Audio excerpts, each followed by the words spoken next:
once again, please, you are the educated section of society. You lawyers are, believe me, the cream of society. I want, before I close in the next 5 minutes, I wish to introduce you to the first lawyer of history. Does anyone know? Please tell me. You don't know. How do you want to become lawyers? You must know the first lawyer of history. The first lawyer of history, my friends, was a man called Daniel.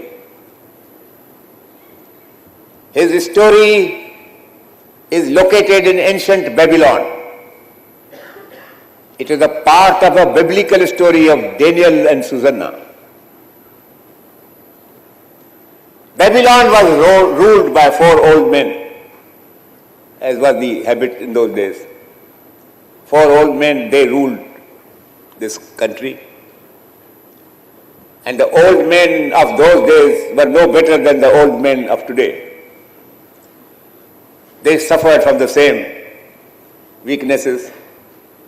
And these 4 old men each cast a lecherous glance at this beautiful woman called Susanna living in that country. They seduced her, they tried to seduce her. But the virtue of the woman was stronger than the solicitations of these old men. She resisted, and these 4 old men brought a false case against her. False case of adultery with a young man unknown. They were the accusers, they were the judges, they were the rulers, they were the witnesses. The poor Susanna was found guilty and sentenced to be stoned to death. A crowd has collected, says the Bible, to witness the execution of this woman. And when the crowd was waiting to see the execution, there was a young man called Daniel who got up from the crowd. He got up and said, I don't believe that this woman is guilty at all. So the crowd was not impressed by his wisdom, but they surely were impressed by his bravado. So there is a young man, but what do you want? He said, I want to ask some questions from these old men. Crowd said, all right, we'll give you.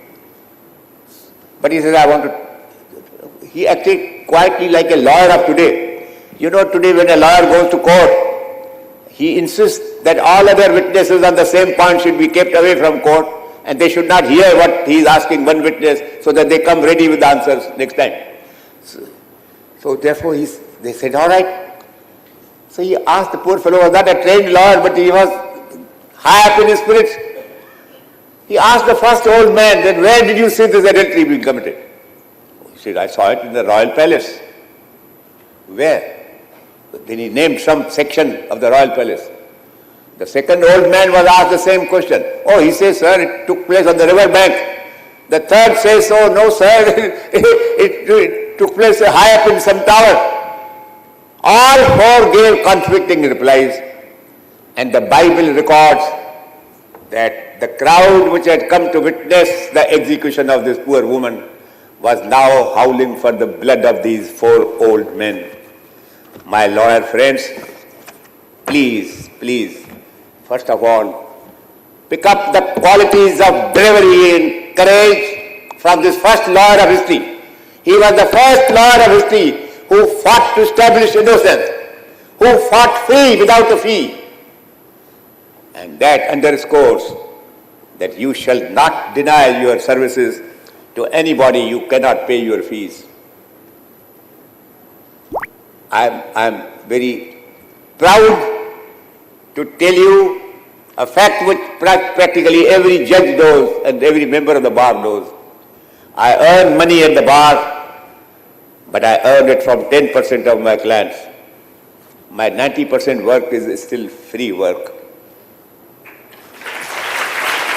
And a lawyer has to give free services to anyone who cannot afford to pay his fees. That is his moral and professional duty, now highlighted by rules framed by the Bar Council of India, when I was the chairman of the Bar Council of India for 4 terms.